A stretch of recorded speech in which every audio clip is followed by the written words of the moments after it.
All right, welcome back, ladies and gentlemen. Today we're going over part 2 of the rope reversal. We're going to be learning how to get out of backwards jumping.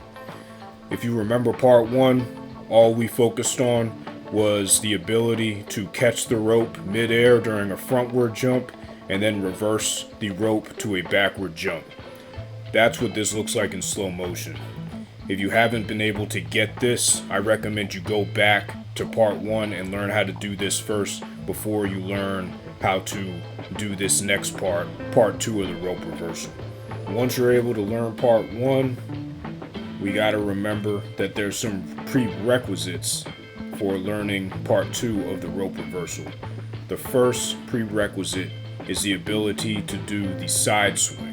And this is what the basic side swing looks like. If you don't know how to do this, you're going to want to learn this beforehand, and I'll link to a card up at the top.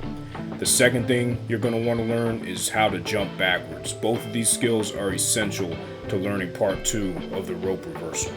So now let's get into how to do this. We're looking at the front, and all I'm doing is I'm doing part 1 of the rope reversal, flipping the rope into a backward jump, and then I'm using 3 side swings to my dominant side, and I'm doing a turn with a pivot to rotate the rope back to a frontward jump. And you can see that here. Let's look at it in slow motion so we can see the mechanics of what makes this move happen. So we've slowed it down to about 25% here. See, I do part 1, I catch the rope, I do a side swing on my dominant side, and then I pivot with my non-dominant foot. So if you look at my left foot right there, I'm using my left foot to pivot myself around. So I recommend with this move to go to your dominant side, because that's going to be the side that you're used to performing the side swing with. So go to your dominant side first. So whatever your dominant side is, your non-dominant foot is going to act as your pivot foot. So I'm going to do another one here. Hit the rope over, and then you can see my left foot is the one that's taking the lead of my pivot. So I do part 1, and then I twist around, pivot around with the left foot, and then I do a side swing. And it's important here, once you're learning this move, to do a couple basic jumps or regular jumps that you're comfortable with in between these, so you can get your bearings. See, here's another one, and then I do 1, 2, 3 side swings, and then I'm back to a regular jump. And then here's another one, 1, 2, 3, all on the right side, and then back to the left, and then I jump over the rope. So now we're going to look at what it looks like from the side, because it's a little bit different if you look at it from the side. So I flip the rope over, use my left foot to pivot around, my right foot follows, and I use 3 side swings, 1, 2, 3, 1, 2, 3. That's what this move should look like. You should be using 3 side swings to get back over. And it's important to remember with this move, as we go into the slow motion piece, that the rope is not changing what it's doing. You're changing. So the rope is going to go wherever you want it to go, and the rope doesn't know the difference between front and backward jumping.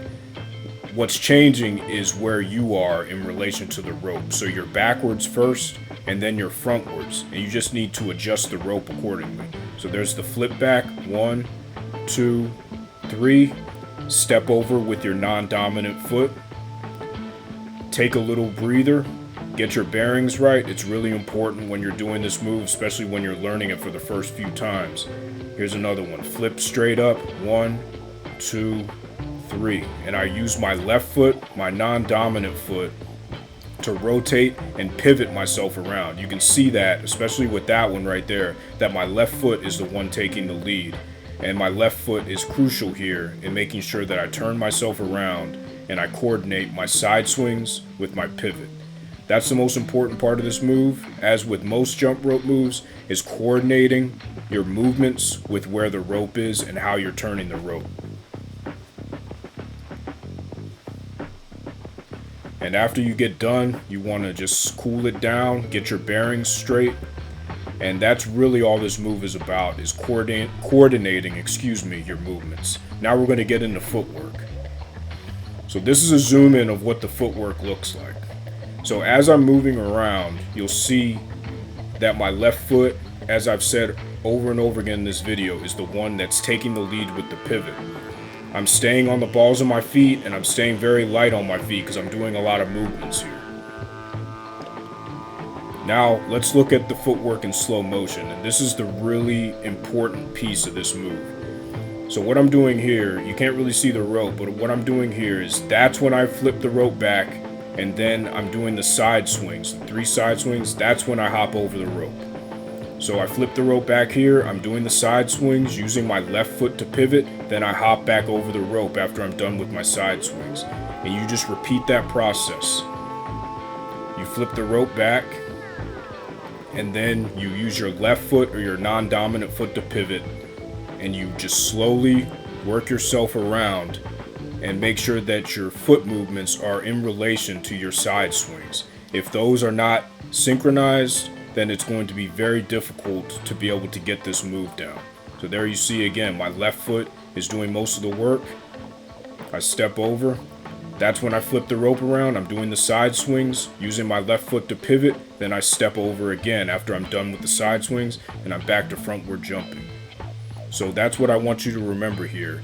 You flip the rope up for part 1, pivot with your left foot while you do the 3 side swings, and then hop back over with your left foot, or if you're left-handed, it'll be your right foot, whatever your non-dominant foot is.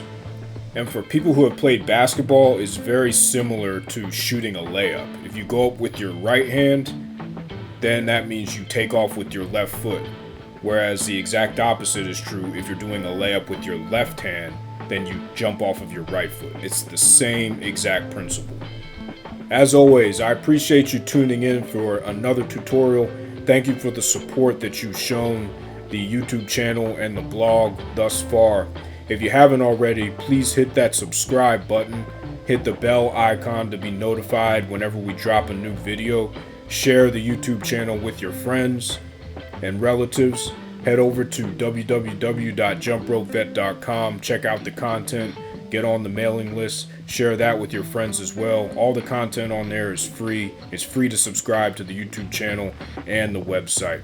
If you have any feedback or suggestions about a tutorial that you haven't seen with a move that you'd like me to cover, please leave it in the comment box below, send me an email, or go on the blog and leave it in one of the blog comment sections. I'd love to hear from you and hear any feedback that you have and see any ideas that you might have for a tutorial coming up. So until next time, jump rope to freedom.